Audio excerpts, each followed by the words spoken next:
Jetez-moi ce vieux chien minable, il n'a plus sa place ici.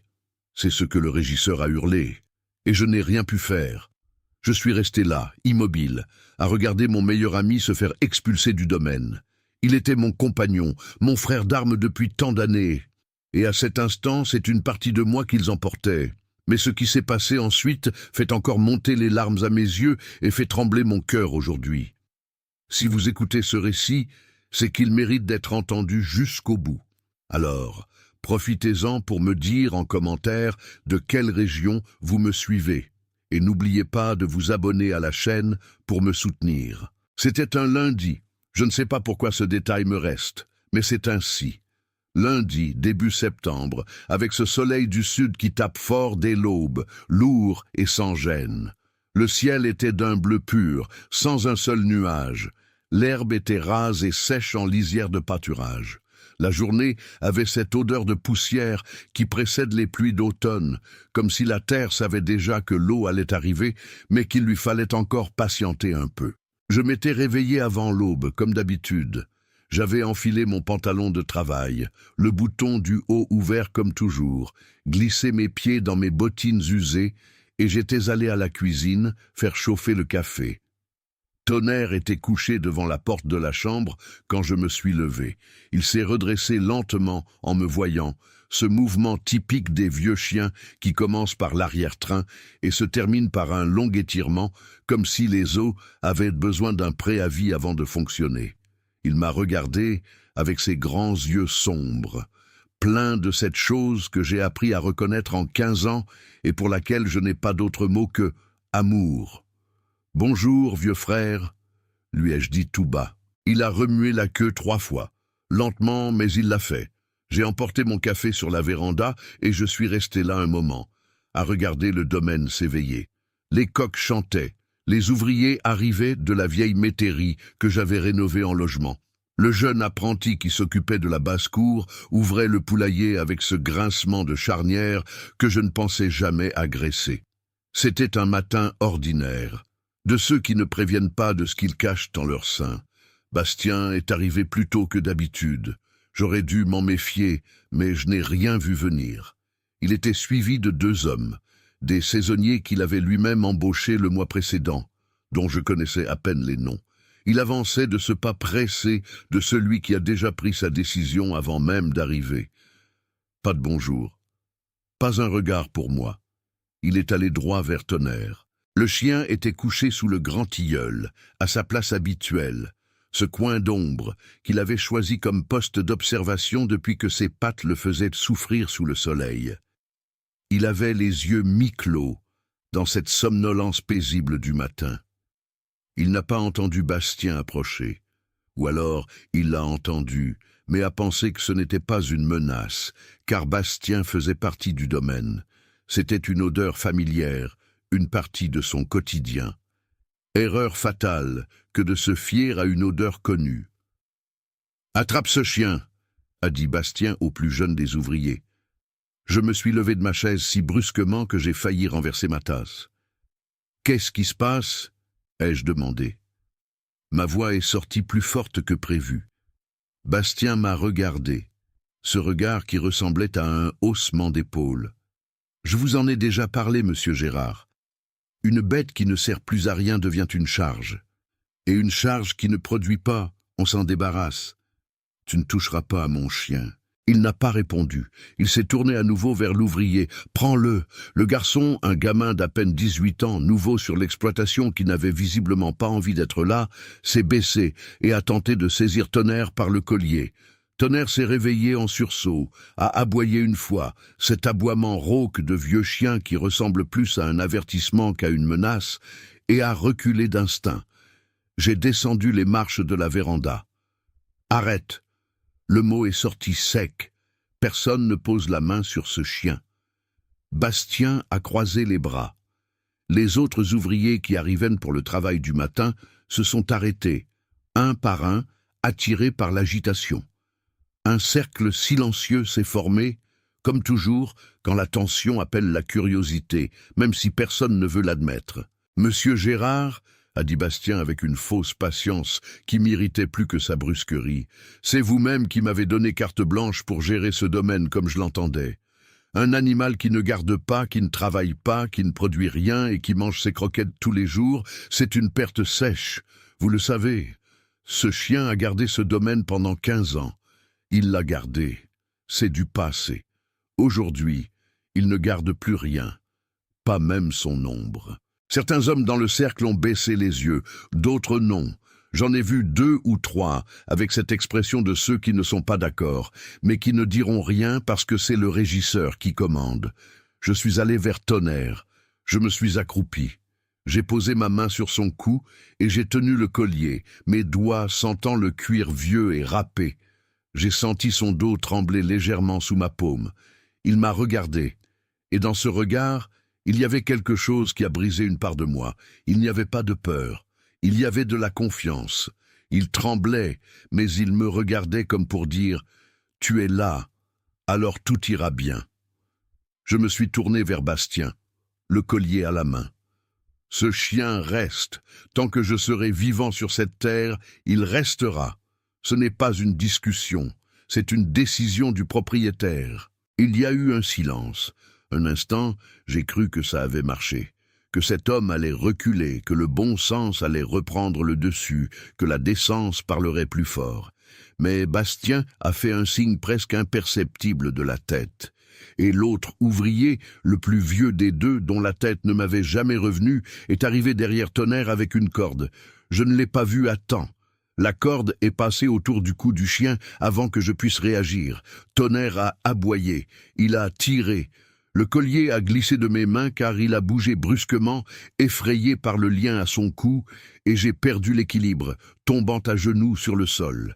J'ai senti la pierre de la cour mordre l'os de ma jambe. Mais ce n'est pas cela qui a fait mal. C'est le son que Tonnerre a émis. Un hurlement court, confus, celui d'une bête qui ne comprend pas ce qui arrive, mais qui sent que quelque chose est terriblement, terriblement mal. « Lâche-le !»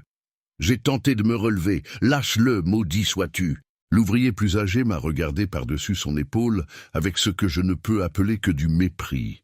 Il n'a pas désobéi. Il ne s'est pas arrêté. Il m'a juste regardé ainsi et a continué de traîner Tonnerre vers la vieille bétaillère garée près de la barrière. Je me suis levé. J'ai couru après lui. J'ai saisi le bras de l'ouvrier. Bastien s'est interposé entre nous deux. « Monsieur Gérard !» Sa voix était basse maintenant, presque intime. Cette intimité qui n'est pas de l'affection, mais de l'intimidation. Calmez-vous, laissez-moi faire mon travail, et comprenez que ce domaine doit aller de l'avant. Aller de l'avant, ça veut dire laisser derrière ce qui est fini. Ce chien est resté au chevet de ma femme quand elle se mourait, ai-je dit. Ma voix a flanché au milieu. Je ne voulais pas, mais elle a flanché. Bastien a scié. Pas d'émotion, d'impatience. Avec tout le respect que je vous dois, monsieur Gérard, votre femme est partie depuis des années, et rester accrochée au souvenir d'un défunt ne paie pas les factures à la fin du mois. Ces mots sont tombés dans le silence comme une pierre au fond d'un puits. J'ai vu certains hommes se raidir, j'ai vu le jeune apprenti détourner les yeux, honteux. J'ai vu Lucien, mon employé le plus ancien, un homme d'une 50aine d'années qui travaillait avec moi depuis presque une décennie, serrer la mâchoire de l'autre côté de la cour.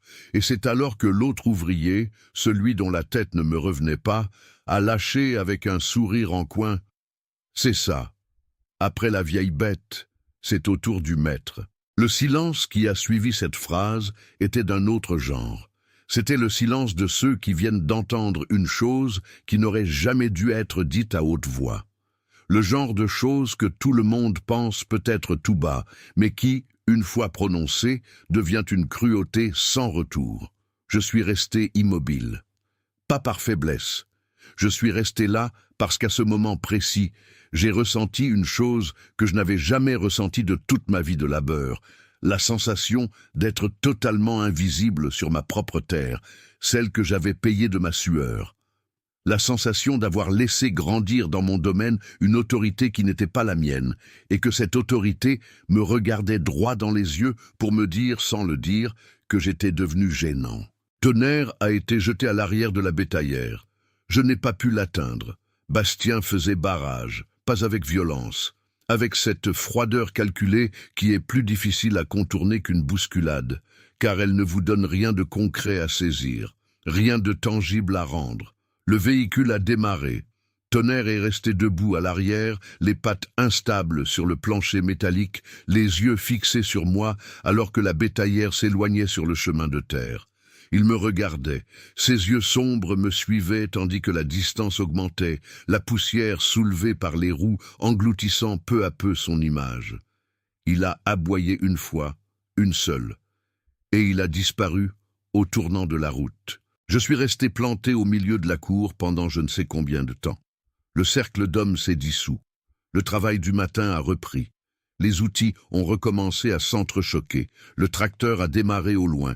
Les poules ont caqueté dans le poulailler. Le domaine a continué de tourner, exactement comme Bastien l'avait dit, comme si de rien n'était, comme si un animal qui avait dormi devant ma porte pendant 15 ans n'était qu'une poussière balayée par le vent. Je suis rentré. Je me suis assis dans la cuisine. J'ai regardé la gamelle vide dans le coin, près de la porte de derrière, là où Tonnerre mangeait chaque matin. Et la première chose qui m'est revenue, c'est la voix de Madeleine. Cette voix douce, ténue, qui résonnait encore parfois contre les murs de cette cuisine quand le silence était assez profond. « Gérard, tu as laissé faire. » J'ai baissé la tête. Elle avait raison. Elle avait toujours raison. J'avais laissé faire.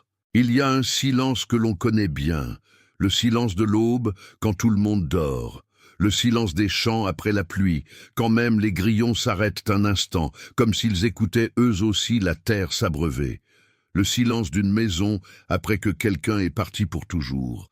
Ces silences-là, je les connaissais. J'avais appris à vivre avec, de cette manière tordue et douloureuse que la vie enseigne. Mais le silence devant la porte de la chambre, sans Tonnerre, était différent de tous les autres. C'était un silence qui avait une forme, un poids. Le contour exact d'un chien couché sur le parquet, le museau entre les pattes, sa respiration régulière emplissant le couloir sombre d'une présence paisible.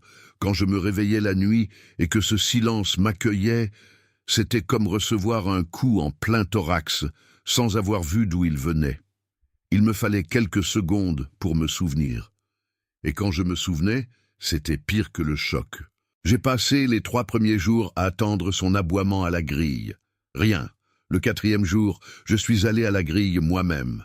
Je suis resté là un moment, à regarder la route de terre qui montait la colline et disparaissait dans les bois. La poussière était retombée. Il n'y avait aucune trace, aucun signe, juste cette route longue et grise qui menait au monde et ne ramenait rien. Je suis rentré chez moi sans trop comprendre ce que je cherchais. Le 5e jour, j'ai enlevé la gamelle de croquettes près de la porte de derrière. Je ne pouvais plus la voir chaque matin. Je l'ai rangée dans le placard du couloir, derrière de vieilles boîtes de conserve, dans un coin sombre où je n'aurais pas à la regarder. C'était un geste petit et lâche, et je le savais en le faisant. Mais parfois, on a besoin d'être lâche pour les petites choses, afin de trouver la force d'être courageux pour les grandes. Du moins, c'est ce que j'essayais de me dire. Le domaine, pendant ce temps, suivait le rythme de Bastien. Et le rythme de Bastien était un rythme que je ne reconnaissais pas. Ce n'était pas le rythme de la terre, c'était le rythme du profit. Il y a une différence entre les deux. Et quiconque est né à la campagne sait la distinguer. Celui qui respecte la terre travaille avec une cadence qui prend en compte le soleil, la pluie, le repos du sol, le temps dont chaque chose a besoin pour mûrir. Celui qui ne veut que le résultat travaille contre ce temps, en poussant, en forçant, en extrayant plus que la terre ne peut donner. Bastien était du second type. Mais ce n'était pas seulement la terre qui l'épuisait, c'était l'atmosphère, c'était l'esprit des gens. Les ouvriers les plus anciens étaient devenus trop silencieux. Lucien, qui avait toujours été un homme expansif, qui racontait des histoires à l'heure du déjeuner et riait de ce rire franc qui vient du ventre, s'était refermé. Il était devenu monosyllabique, avec ce regard de quelqu'un qui garde quelque chose en lui et ne sait pas s'il doit le lâcher. J'ai essayé de discuter avec lui un après-midi. Nous réparions une clôture au fond du pré, lui et moi, loin des autres. Le soleil tombait de biais, cette lumière jaune de fin de journée qui donne à tout un air de vieux tableau. J'ai posé des questions avec prudence, comme le font les gens d'ici, en tournant autour du pot, sans pointer directement le sujet. « Lucien, comment va l'équipe ?» Il a enfoncé un cavalier dans le piquet sans me regarder. « Ça va. » « Comment ça va ?» Il s'est arrêté. Il est resté la main sur le fil de fer, regardant l'horizon où les bois devenaient une ligne sombre contre l'orange du ciel. « Monsieur Gérard, a-t-il dit lentement, il se passe des choses ici que je n'aime pas. Mais je n'ai aucune preuve. Et sans preuve, la parole d'un ouvrier ne pèse pas lourd quand le régisseur a l'oreille du patron. Cela m'a frappé de plein fouet, parce que c'était vrai. J'avais trop écouté Bastien et pas assez ceux qui étaient là avant lui. « Dis-moi ce que tu sais, ai-je insisté. Il a hésité. Il a fixé un autre fil. Il a pris une grande inspiration. Je vois de l'argent compter là où il ne devrait pas l'être. Des conversations qui s'arrêtent quand j'approche. Et Adrien a l'air d'un homme qui se sent surveillé sans savoir pourquoi. Adrien, 26 ans, le fils d'un métayer que j'avais connu du temps de mon père. Il était arrivé au domaine il y a 2 ans, mince, sans expérience, mais avec ce genre de volonté qu'on reconnaît de loin. Le genre de garçon qui arrive tôt, repart tard, ne se plaint jamais de la tâche et regarde son patron dans les yeux quand il parle. Je l'avais apprécié dès le premier jour. C'était le type de travailleur dont le domaine avait besoin et que la vie n'en voit pas souvent. « Qu'est-ce qu'il y a avec Adrien ?» ai-je demandé. Lucien m'a regardé. Pour la première fois de cette conversation, il a plongé ses yeux dans les miens. Je ne sais pas encore, mais je surveille. Nous avons repris le travail en silence, mais ce silence-là était différent des autres. C'était un silence lourd, de ceux qui attendent le moment de se rompre. Dans les jours qui ont suivi, j'ai fait plus attention. J'ai vu Bastien sortir 2 fois du hangar à outils, en dehors des heures de service, avec ce pas de celui qui ne veut pas être vu, mais qui vérifie s'il l'est. J'ai vu l'un des nouveaux saisonniers, celui au visage antipathique qui avait fait ce commentaire cruel le jour du départ de Tonnerre, rôder près du bureau quand je n'y étais pas. Un après-midi, alors que j'allais chercher de vieilles factures dans le tiroir du secrétaire, j'ai remarqué que les dossiers n'étaient plus dans l'ordre. Pas de beaucoup. C'était juste assez pour que celui qui avait organisé tout cela paraisse négligent ou pressé. Je n'ai rien dit. Je n'avais encore rien de concret entre les mains, mais j'avais l'estomac noué. Ce fut un mercredi après-midi que Valentin m'appela dans le bureau avec cette voix des grandes occasions. Il ferma la porte. Il s'assit de l'autre côté de la table, comme s'il était le maître des lieux, croisant les mains sur le bois, avec cette prestance étudiée qui m'irritait plus que n'importe quel éclat de voix. « Monsieur Gérard, commença-t-il, je dois vous entretenir d'un sujet délicat. » J'attendis. De l'argent a disparu de la caisse, ainsi que des documents, les titres de propriété de 2 parcelles et les clés du hangar de réserve. Le froid qui me parcourut ne fut pas dû à la surprise. Ce fut une confirmation. Cette sensation horrible que l'on ressent quand on sait déjà que quelque chose ne va pas et que la réalité vient simplement apposer sa signature en bas de page. « Combien ?» demandai-je. Il cita la somme. C'était élevé, assez pour faire mal. Et vous savez qui a fait le coup ? Il ne répondit pas tout de suite. Il marqua cette pause calculée, propre à l'homme qui sait que ce qu'il va dire va tout changer, savourant ce pouvoir un instant avant de le lâcher. Tout désigne Adrien. Je sentis mon estomac se retourner. Quelle preuve avez-vous ? Il a été le dernier à avoir accès au bureau avant la disparition. 2 témoins l'ont vu. Et l'un des ouvriers jure l'avoir vu sortir avec un paquet sous le bras. L'un des ouvriers, répétai-je lentement. Lequel ? Il cita le nom. C'était le saisonnier, au regard antipathique. Je restai silencieux un moment.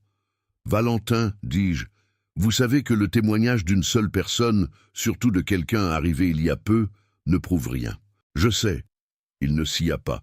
Mais l'absence de l'argent et des documents est une preuve en soi. Et tant qu'aucune autre explication ne se présente, la responsabilité retombe sur celui qui était là. Vous avez appelé Adrien pour en parler? Je l'ai fait, il nie. Bien sûr qu'il nie. Alors, nous n'avons encore aucune certitude. Valentin inclina légèrement la tête. Ce geste d'assentiment qui n'en est pas un, mais qui est de la condescendance. Nous n'avons pas de certitude aujourd'hui. Mais demain matin, à la première heure, j'ai l'intention d'appeler la gendarmerie de Pertuis pour déposer plainte. Et alors, la procédure suivra son cours normal. Cela me fit bondir de ma chaise. Vous allez appeler les gendarmes sans être sûr que c'est lui. Monsieur Gérard, quelqu'un a pris l'argent, quelqu'un a pris les documents. Le domaine ne peut pas rester sans réponse face à cela. C'est vous-même qui m'avez donné l'autonomie pour prendre les décisions administratives. Une décision administrative est une chose, faire arrêter un innocent en est une autre. Il me regarda avec cette froideur que je connaissais déjà trop bien. S'il est innocent, les gendarmes le découvriront. Ce n'est pas mon problème. Je sortis du bureau sans répondre, car si j'étais resté une minute de plus dans cette pièce, j'aurais dit des choses qu'un homme de mon éducation ne dit pas. J'allais sur la terrasse. Je restais là, immobile, regardant la cour s'obscurcir avec l'arrivée de la nuit. La gendarmerie arrivant au petit matin, Adrien emmené comme un voleur, et moi sans aucune preuve en main pour l'empêcher. J'allais au logement de fonction cette nuit-là. Je frappai à la porte de la chambre d'Adrien. Il ouvrit avec l'air de quelqu'un qui n'avait pas dormi, les yeux creusés, les mains agitées le long du corps. « Monsieur Gérard », dit-il, et il y avait dans sa voix une détresse qui me serra le cœur. « Entrez ». Je m'assis sur le bord du vieux lit. Il resta debout, adossé au mur. « Regarde-moi dans les yeux, dis-je. As-tu pris quoi que ce soit dans ce bureau ?»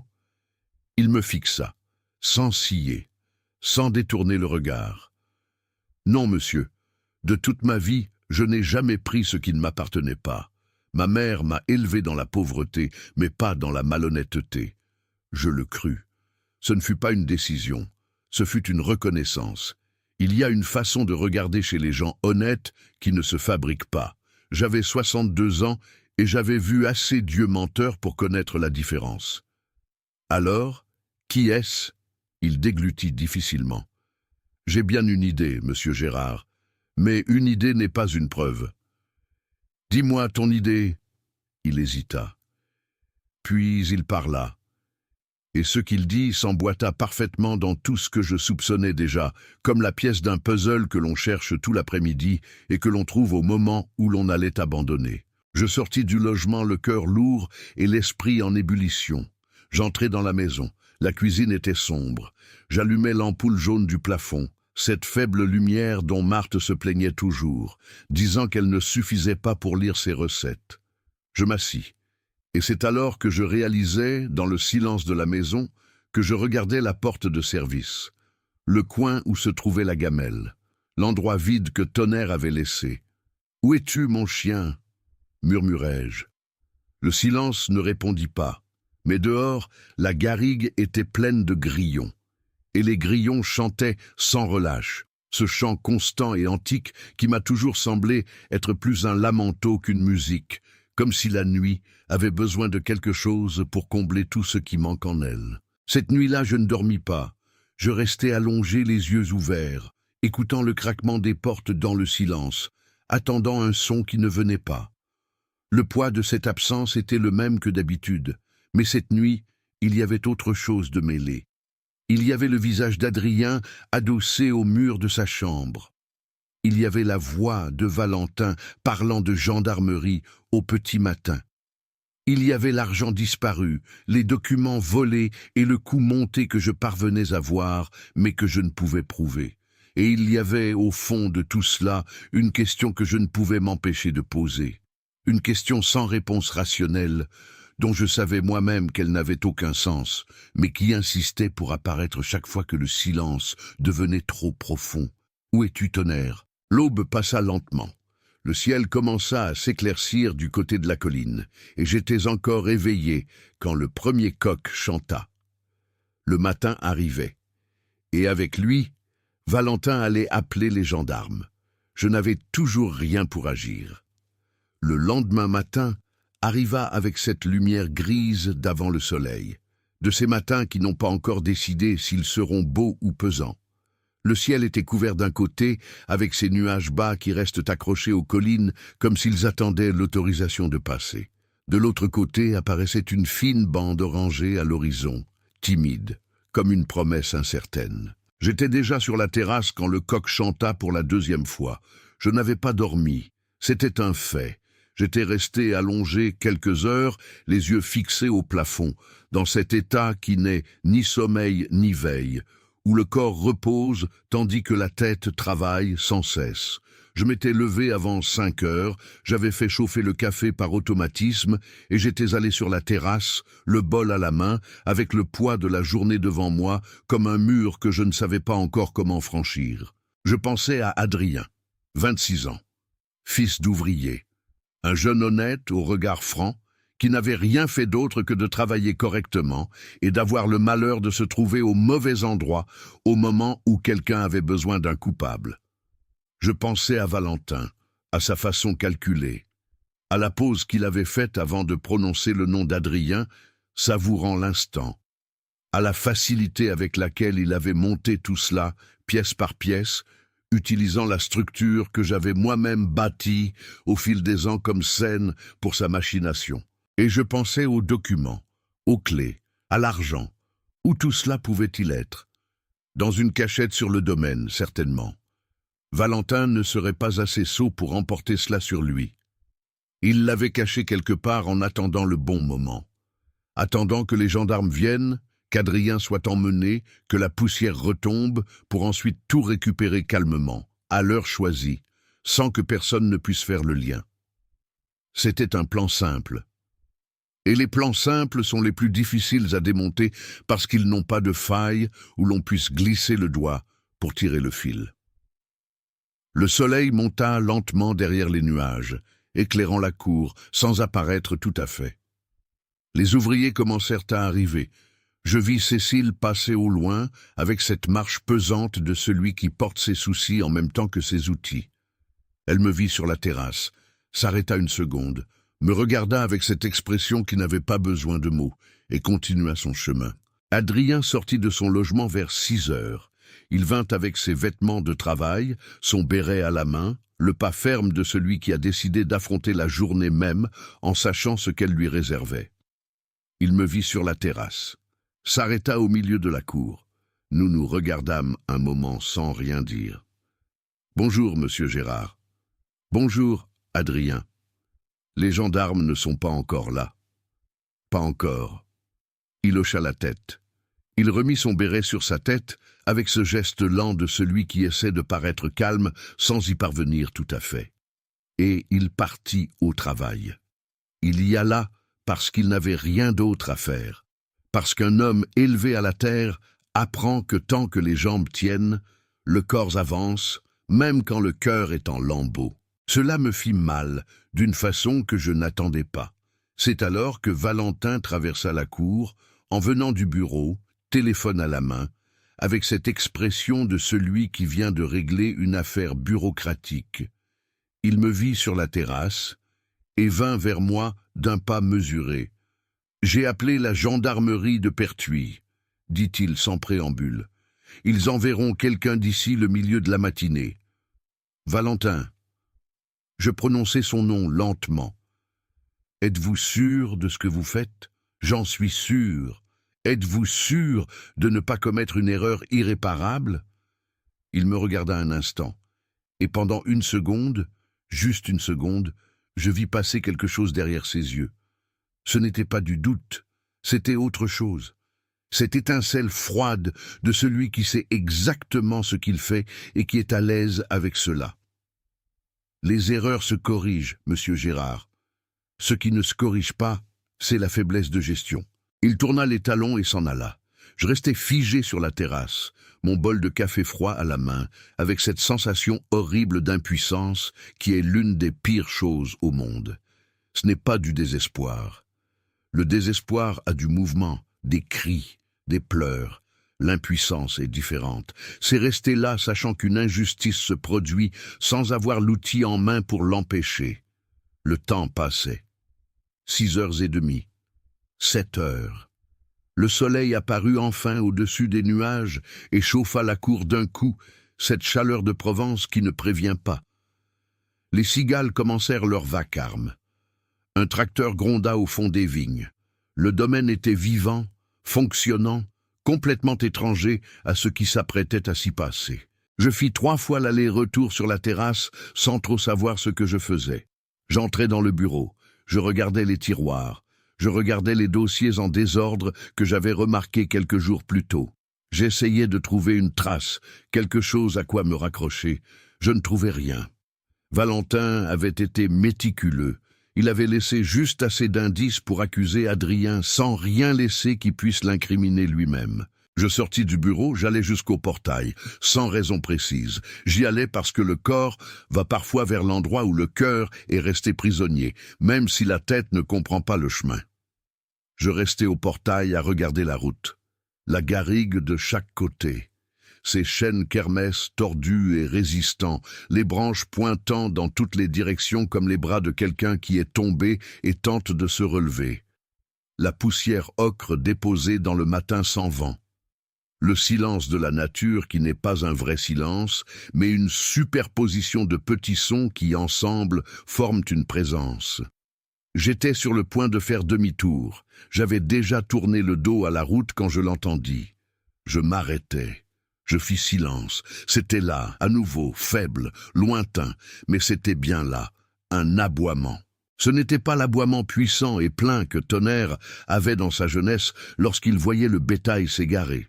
Ce n'était même pas l'aboiement rauque d'avertissement qu'il donnait encore quand on l'appelait. C'était un son différent, petit, brisé, comme s'il était le fruit d'un effort que son corps pouvait à peine soutenir. Mais c'était lui. Je connaissais cet aboiement comme je connais le grincement de ma propre porte. Je me retournai. Je fixai le bout de la route, là où elle disparaissait dans le virage entre les pins. Pendant quelques secondes, je ne vis rien. Juste la route rousse, la végétation sur les côtés et le silence qui revenait. Puis, il apparut au tournant. Et ce que je vis arrêta mon cœur un instant. Tonnerre était vivant, il arrivait. Mais il avançait d'une façon que je n'avais jamais vue chez ce chien de toute sa vie. Sa patte avant droite ne touchait pas le sol correctement, il jetait son poids sur le côté gauche à chaque foulée, ce qui donnait à sa démarche un balancement lent et douloureux. Son poil était couvert de boue séchée, cette terre d'ocre rouge qui colle et durcit, et mêlées à la boue, il y avait des épines, des petites branches coincées dans sa fourrure, comme s'il avait traversé un fourré épais sans dévier de sa route, faute de force pour contourner. Le cou, la corde qu'on lui avait mise avait laissé une marque. Je la voyais d'ici, malgré la distance, je voyais le poil arraché autour de son cou, le rouge vif de la chair contre le sombre de sa robe. Cela me tordit l'estomac. Mais ce qui retint mon regard, ce ne fut rien de tout cela. Ce fut ce qu'il portait dans sa gueule, un sac en toile, sombre de boue, trop lourd pour sa taille dans cet état, qui balançait d'un côté à l'autre à chaque pas qu'il faisait. Il gardait la gueule fermée, avec cette détermination silencieuse de l'animal qui a décidé une chose et ira jusqu'au bout, quel qu'en soit le prix. « Tonnerre !» dis-je. Ma voix sortit faible, à peine un souffle. Il m'entendit. Il leva la tête.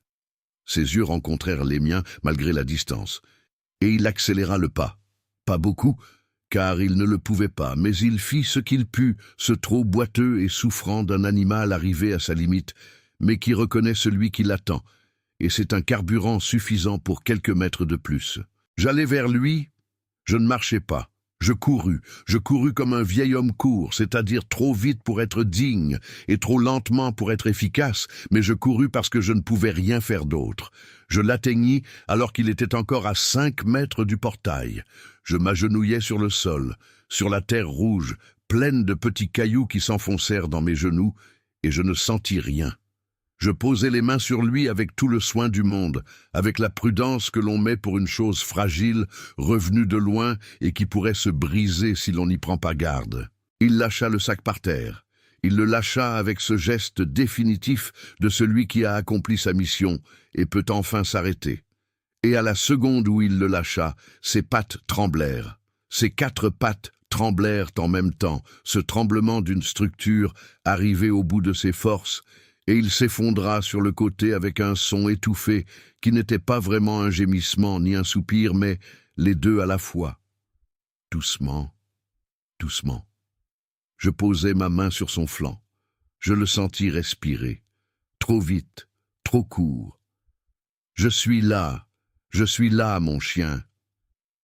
Il me regarda de côté, allongé au sol.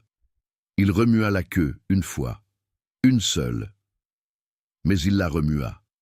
Et cela valut plus que tout ce que je pourrais jamais exprimer par des mots. J'étais tellement imprégné par l'instant, tellement enfermé dans cet espace entre lui et moi, que je n'ai pas remarqué l'arrivée des autres. Je ne m'en suis rendu compte que lorsque le silence autour de nous a changé de texture, s'est densifié, et j'ai levé les yeux pour voir qu'il y avait du monde à la barrière du pré. Lucien. 2 journaliers. Le petit commis qui s'occupait des poules. Et derrière eux, avec cette expression de celui qui ne s'attendait pas à cette interruption dans le programme de sa journée, Valentin, personne n'a dit mot pendant un instant. Tous regardèrent le chien au sol, le sac de toile, et moi, à genoux dans la terre. J'ai regardé le sac. Il était ficelé avec un morceau de ficelle de lieuse encrassée, cette cordelette de chanvre brun qu'on utilise pour les clôtures, avec un nœud serré que l'humidité et la boue avaient durci. J'ai pris le sac. Mes mains tremblaient, mais pas de faiblesse. C'était autre chose. C'était cette vibration du corps, lorsqu'on est sur le point de comprendre quelque chose de monumental. J'ai défait le nœud avec mes ongles. Cela a pris du temps. Personne n'a parlé pendant que je m'escrimais dessus. Le silence était absolu, de ce genre de silence qui s'installe quand tout le monde retient son souffle en même temps, sans s'être concerté. La ficelle a cédé. J'ai ouvert la toile, et ce qu'il y avait à l'intérieur m'a coupé le souffle pendant une seconde entière. L'argent. Des liasses de billets pliés, humides de boue sur les bords, mais intacts, maintenus par un élastique. Un trousseau de clés. Ces clés de l'entrepôt que j'avais fait doubler chez le serrurier d'Aubusson 2 ans plus tôt, et que je reconnaissais aux anneaux de couleur que Marguerite avait installés pour les différencier. Et les actes notariés. Pliés, un peu humides, mais lisibles, avec les noms et les numéros de cadastre que je connaissais par cœur car ils étaient miens. Tout était là, tout ce qui avait disparu, tout ce que Valentin avait caché pour faire accuser Adrien. J'ai levé les yeux lentement, j'ai cherché le visage de Valentin parmi les gens à la barrière. Il était là, et son visage, ce visage toujours si contrôlé, si froid, affichant toujours l'air de celui qui a 3 coups d'avance sur tout le monde, était différent. Il était livide, pas de peur, de compréhension. La compréhension que son plan tout entier, chaque pièce soigneusement disposée, venait de s'effondrer à cause d'un vieux chien boiteux que personne n'aurait dû sous-estimer. Lucien fut le premier à comprendre. J'ai vu l'instant exact où la vérité a traversé son visage. S'est éclairci dans le regard de celui qui était dans le noir et qui voit soudain la lumière s'allumer. « Seigneur !» murmura-t-il. J'ai regardé à nouveau Tonnerre au sol. Il avait les yeux mi-clos, la respiration encore haletante, le flanc se soulevant beaucoup trop vite. Mais ses yeux étaient fixés sur moi, calme. Ce calme ancien qu'il avait toujours eu, le calme de celui qui n'a pas besoin de reconnaissance parce qu'il sait déjà ce qu'il a accompli et que cela lui suffit. Quelque chose s'est brisé en moi à ce moment-là. Pas de tristesse. Autre chose, cette sensation qui survient quand la vie nous montre qu'elle a encore des surprises en réserve, quand on était tellement habitué à perdre qu'on en avait oublié que parfois, rarement, de la manière la plus improbable qui soit, la justice finit par triompher. J'ai posé ma main sur sa tête, avec précaution, avec toute la douceur du monde. « Tonnerre !» dis-je, et ma voix s'est brisée. Elle a lâché pour de bon.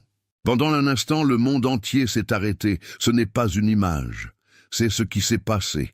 La cour, le soleil, le bocage au loin, les gens à la barrière, tout est resté suspendu, comme si la vie avait appuyé sur un bouton dont j'ignorais l'existence. Il n'y avait que la terre brune sous mes genoux, le sac de toile ouvert devant moi avec tout son contenu, et Tonnerre couché sur le flanc, ses yeux plongés dans os mien. Puis le monde est revenu. Et il est revenu d'un coup, avec du bruit, du mouvement et la réalité qui pesait de tout son poids. Lucien fut le premier à bouger. Il fit un pas en avant, sortit du cercle des gens à la barrière et vint vers moi, avec ce pas large de l'homme qui a pris une décision. Il s'arrêta à mes côtés, regarda le contenu du sac, puis fixa Valentin avec une expression que je ne lui avais jamais vue en 10 ans de vie commune. Ce n'était pas de la colère. C'était pire que de la colère. C'était un mépris serein, le genre de regard qu'un honnête homme pose sur un malhonnête lorsqu'il en détient enfin la preuve. « Tout est là, » dit Lucien. « Pas pour moi, pour tout le monde. » D'une voix forte, claire, sans aucun tremblement. L'argent, les clés, les actes de propriété, tout ce qui manquait est dans ce sac. Personne ne répondit, mais tout le monde entendit. Les journaliers à la barrière échangèrent des regards. Le petit commis ouvrit la bouche et ne la referma pas. Le nouveau gars, celui avec son air antipathique qui avait porté un faux témoignage contre Adrien, fit un pas discret en arrière, comme s'il espérait reculer jusqu'à disparaître dans le paysage s'il y allait assez lentement. Valentin, lui, ne recula pas. Je dois lui reconnaître cela, malgré toute la rage que je ressentais. L'homme ne recula pas. Il resta planté là où il était, au bord du cercle, avec cette posture droite qui était sa marque de fabrique. Mais la pâleur de son visage ne s'effaçait pas. Et ses yeux que j'avais toujours trouvés trop calculateurs pour appartenir à quelqu'un de bonne foi, faisaient quelque chose que je n'attendais pas. Il cherchait une issue. J'ai vu le moment précis où il comprit qu'il n'y en avait aucune. « Cela ne prouve rien, » dit-il. Sa voix sortit ferme, mais un ton plus haut que d'habitude. Ce petit signe de perte de contrôle qui apparaît quand l'assurance se fissure à l'intérieur, mais que l'orgueil refuse de laisser paraître la faille à l'extérieur. Un chien a ramené un sac des bois. Il a pu le trouver n'importe où. N'importe qui a pu cacher cela là-bas. N'importe qui, répétai-je lentement. Je me suis levé. Mes genoux m'ont fait mal. 62 ans de dur labeur à la ferme réclament leur dû au moment le plus inopportun. Mais je me suis redressé, j'ai raffermi mon dos et je me suis tourné vers lui, le sac à la main. N'importe qui aurait caché des clés qui n'existent qu'en 2 exemplaires au monde, dans le tiroir de mon bureau et dans la main de celui qui les en a sortis. N'importe qui aurait caché des actes notariés où mon nom et celui de Marguerite étant imprimés. Et n'importe qui l'aurait fait d'une manière si méticuleuse qu'il aura fallu un vieux chien, épuisé, le cou entaillé par une corde, pour défaire ce qui a pris des jours à être manigancé. La cour était plongée dans un silence de cathédrale. Valentin ouvrit la bouche. « Monsieur Gaspard, je comprends que vous soyez ému par le chien, mais ce n'est pas une preuve juridique de... » « Tais-toi, je n'ai pas crié. Je l'ai dit avec cette voix basse que mon père prenait quand il était à bout. Cette voix qui est plus sérieuse que n'importe quel cri, parce qu'il n'y a aucun volume de gaspillé. Ce n'était que de l'intention pure. Il se tut. Tu es entré dans ma ferme, continuai-je. Tu as usé de la confiance que j'avais placée en toi. Tu as monté une machination contre un brave garçon qui ne t'avait rien fait. Tu as chassé un animal qui a dédié sa vie à cet endroit et tu as encore le front de rester là à m'expliquer ce qui est une preuve ou non. Chaque mot sortait pesé, chaque mot me coûtait, car je ne suis pas un homme de discours, je ne l'ai jamais été, parler autant d'un coup m'épuise. Mais à ce moment-là, les mots venaient d'eux-mêmes, comme de l'eau trouvant une faille après avoir cherché longtemps son chemin.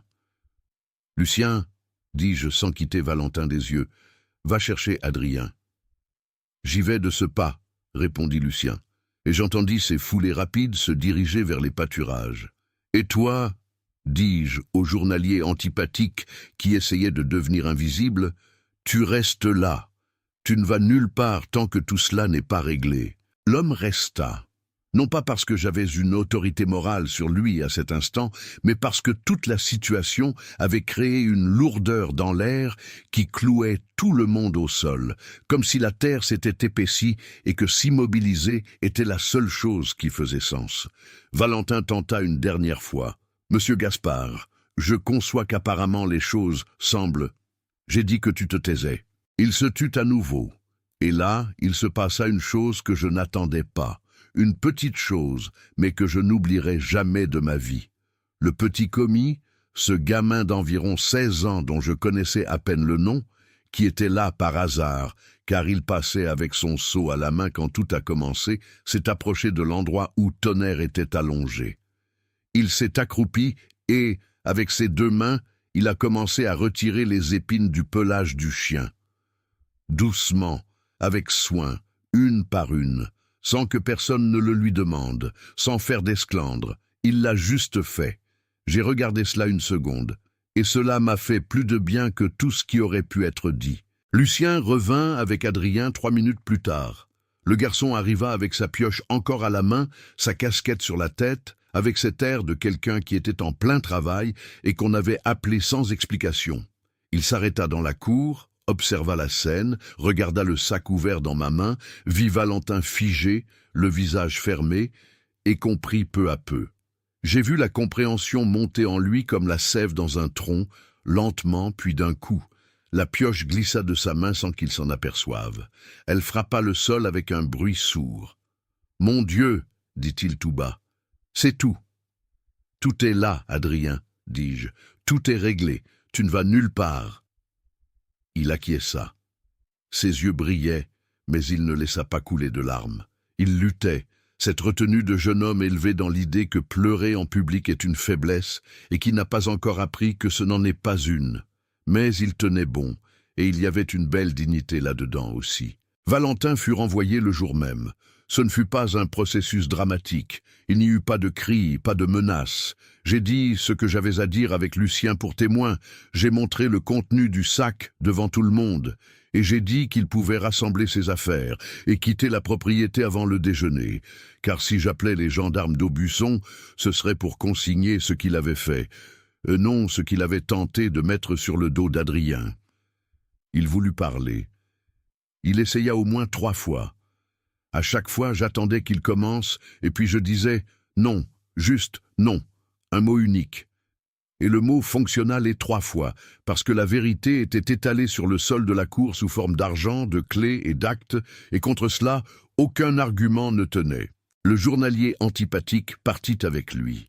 Je n'eus pas besoin de le lui demander. Il ramassa lui-même son barda et s'en alla parce qu'il savait que les carottes étaient cuites, et que rester n'était pas une option confortable. La camionnette de Valentin quitta le chemin de terre vers 10 heures du matin. Personne n'alla le voir partir. Personne ne lui fit signe. La ferme continua simplement, comme la campagne continue après le passage d'un orage, sans drame et sans célébration, reprenant juste son propre rythme.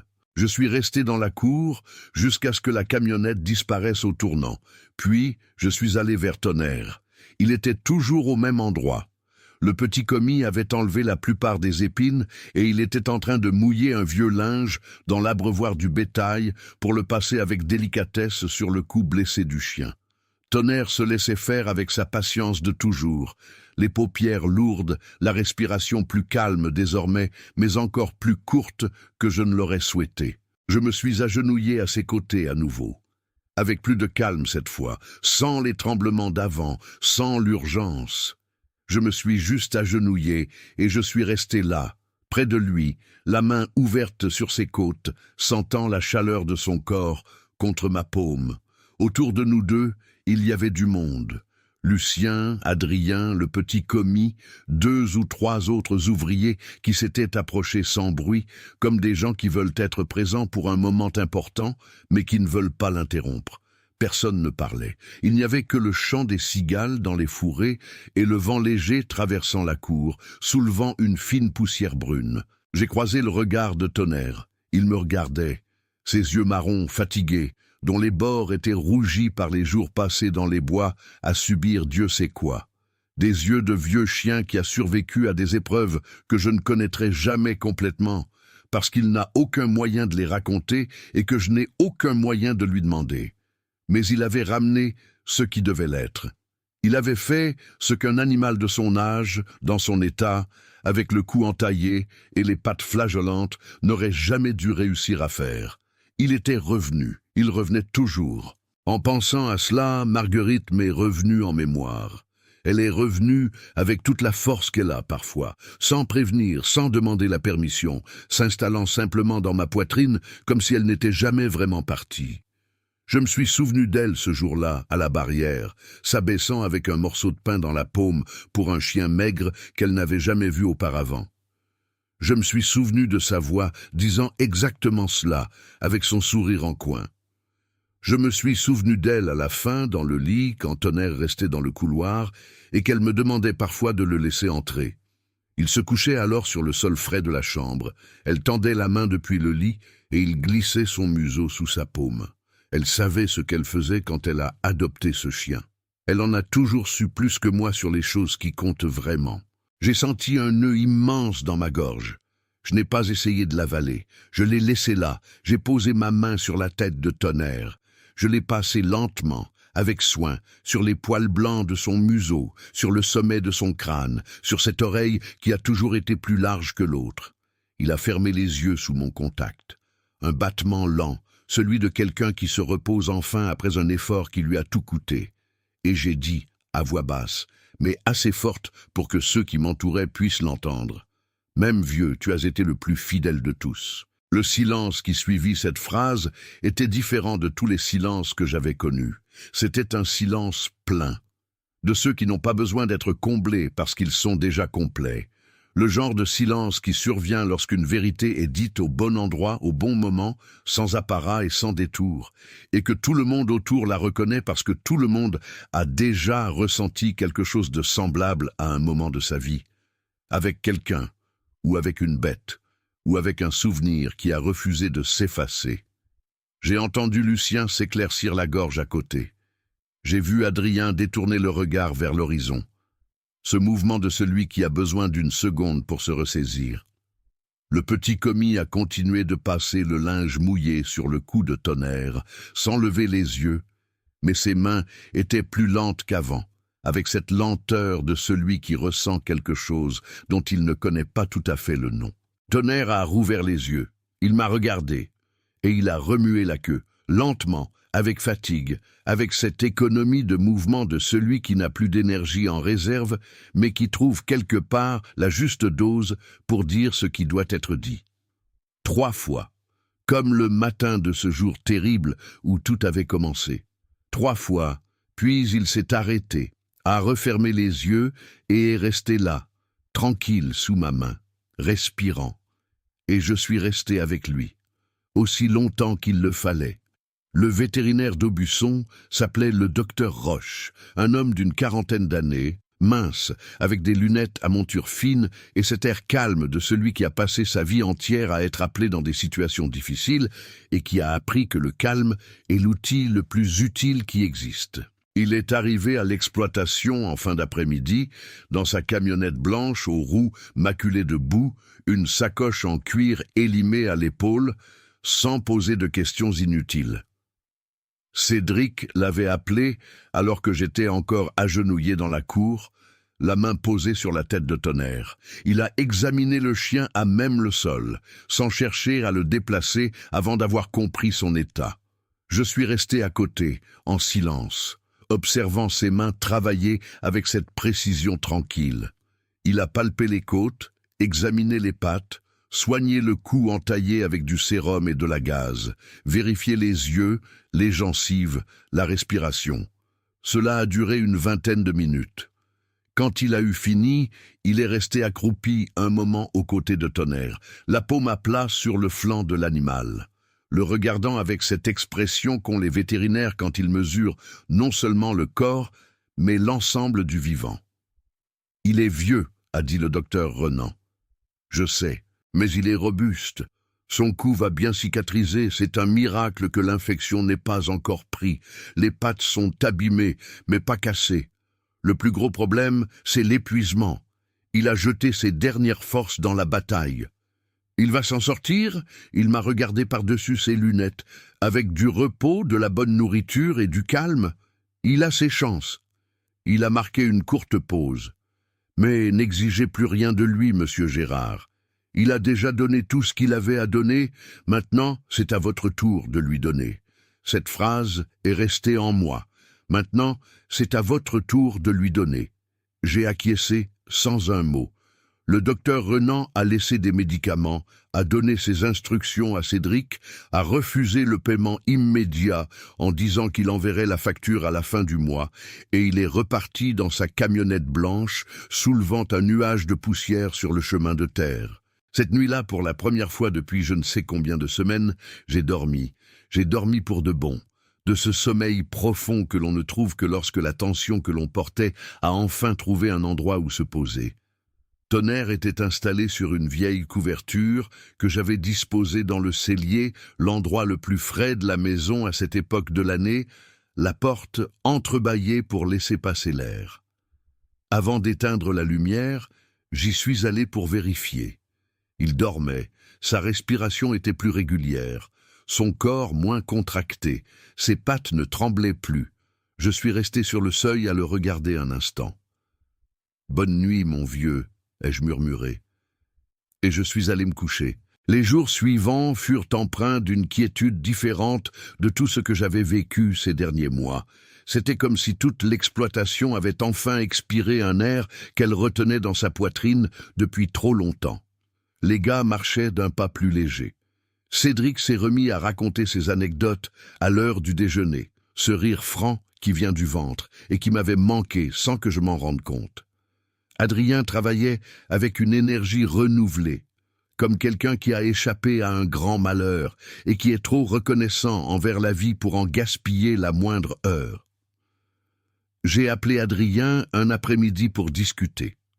Nous étions assis sur la terrasse, chacun avec un café, alors que le soleil descendait derrière les monts du Cantal, teignant le ciel de cet orange vif que les plateaux de nos régions savent offrir avec plus de talent que n'importe quel autre endroit. Adrien, j'ai commencé, j'aurais dû intervenir plus tôt. J'aurais dû être plus attentif dès le début, et je ne l'ai pas été. C'est ma faute, et je te demande pardon. Il est resté silencieux un moment, le regard perdu vers l'horizon.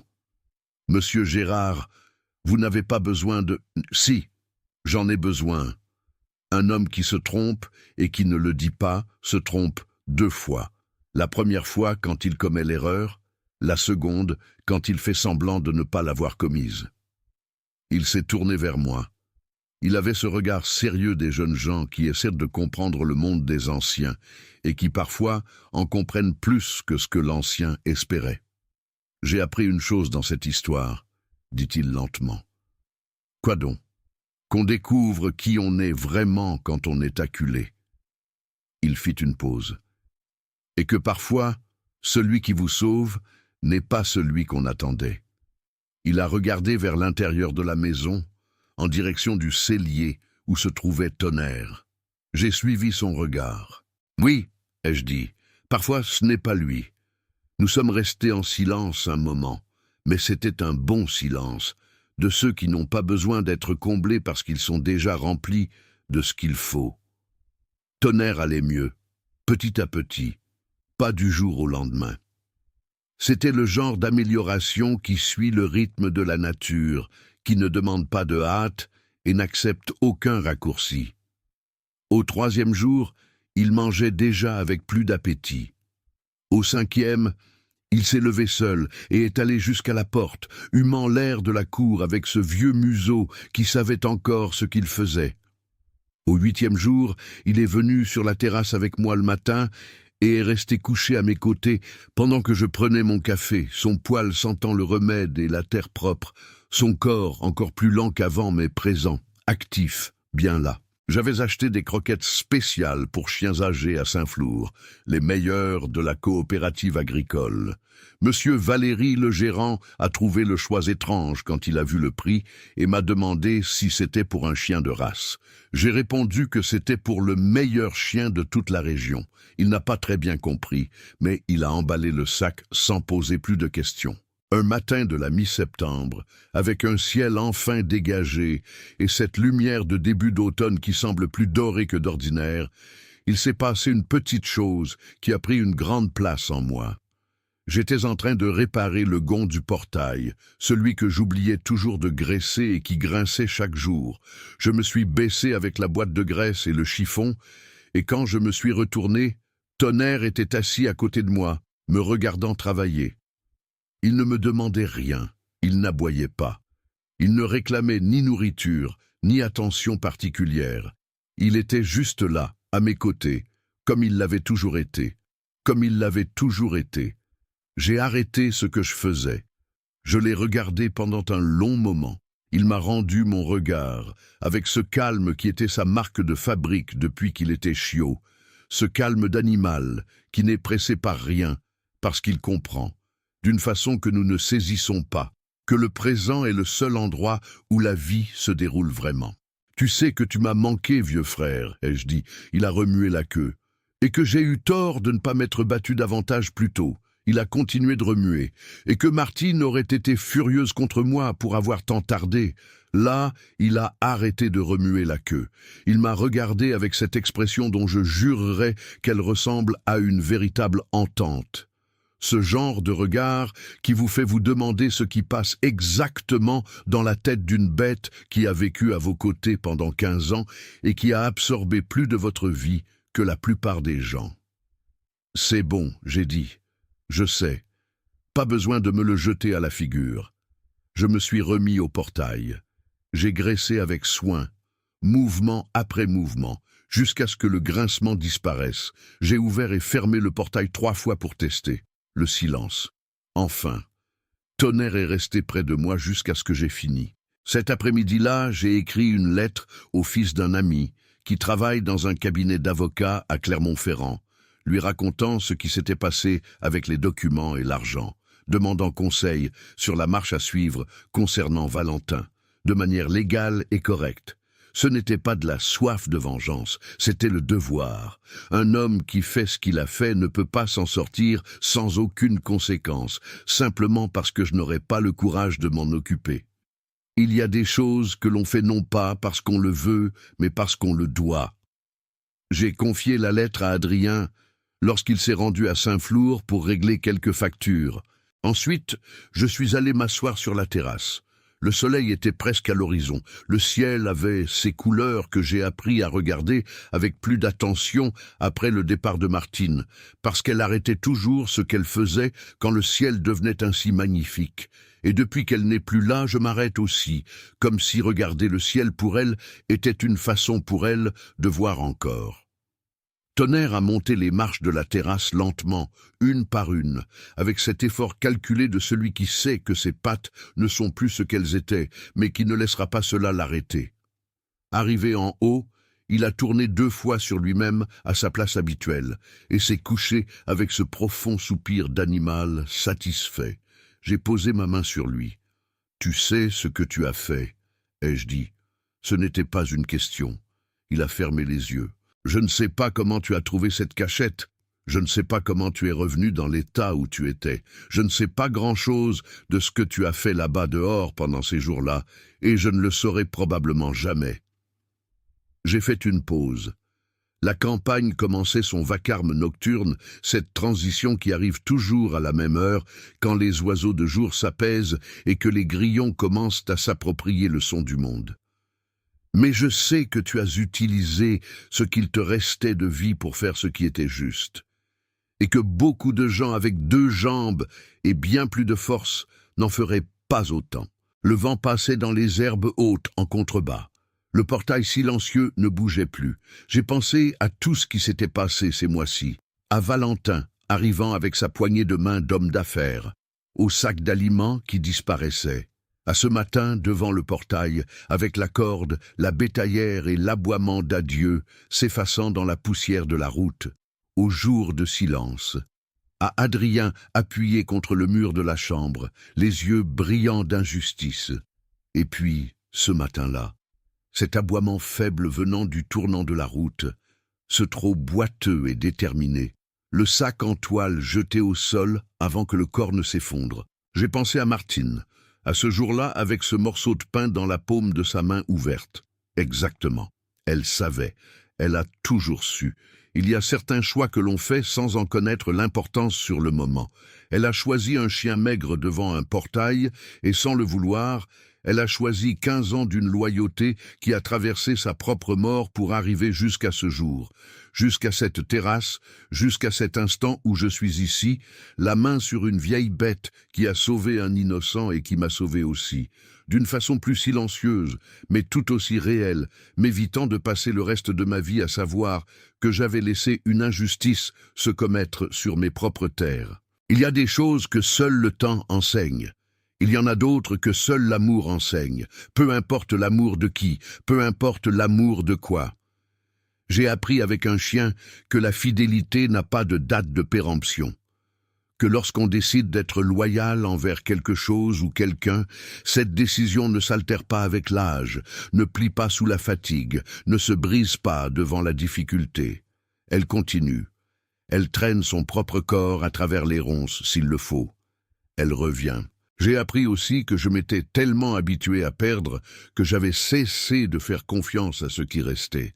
Martine est partie, et j'ai porté cela comme une condamnation.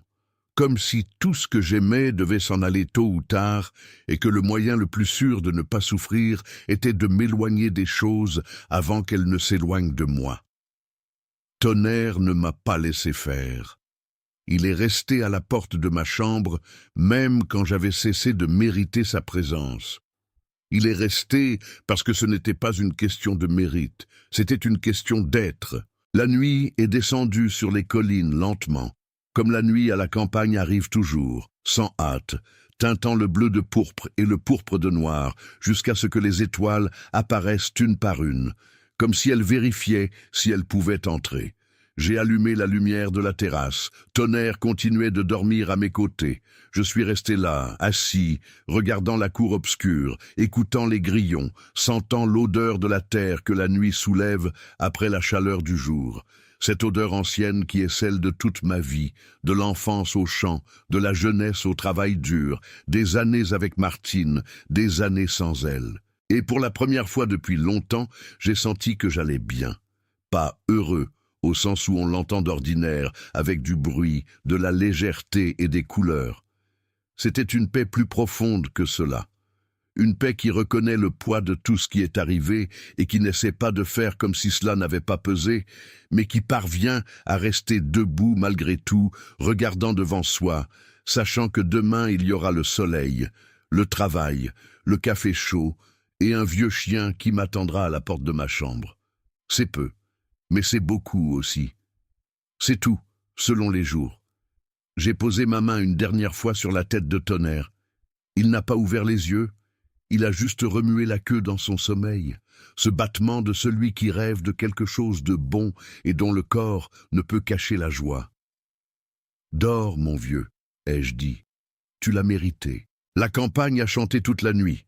Et je suis resté là jusque tard, sur cette terrasse qui fut un jour celle de Martine, puis la mienne, et qui était maintenant la nôtre, à lui et à moi, deux vieux résistants que la vie a tenté de briser sans tout à fait y parvenir, qui ont perdu des choses qui ne reviendront pas mais qui sont restés debout malgré tout, et qui un jour se sont trouvés devant un portail sans savoir que cette rencontre durerait plus longtemps que ce que l'un ou l'autre aurait pu prévoir. Il y a des rencontres comme ça. On ne choisit pas, on ne planifie pas, on ne comprend pas sur le moment. Elles arrivent, c'est tout. Et quand on regarde en arrière des années plus tard, on réalise que c'est précisément cette rencontre, celle-là en particulier, qui a changé la direction de tout. Une femme qui se baisse, un morceau de pain à la main, un chien maigre qui choisit de rester, une vie qui apprend, enfin, que rester fidèle est la chose la plus courageuse qui soit. et que parfois, le plus fidèle de tous marche à quatre pattes, a les poils du museau blanchis, dort à la porte de votre chambre et revient des bois quand tout le monde a déjà cessé d'attendre. Le plus fidèle de tous, une histoire sur la loyauté qui ne vieillit pas, sur les rencontres qui ne demandent pas de permission, et sur le courage silencieux de ceux qui restent quand il serait plus facile de s'en aller.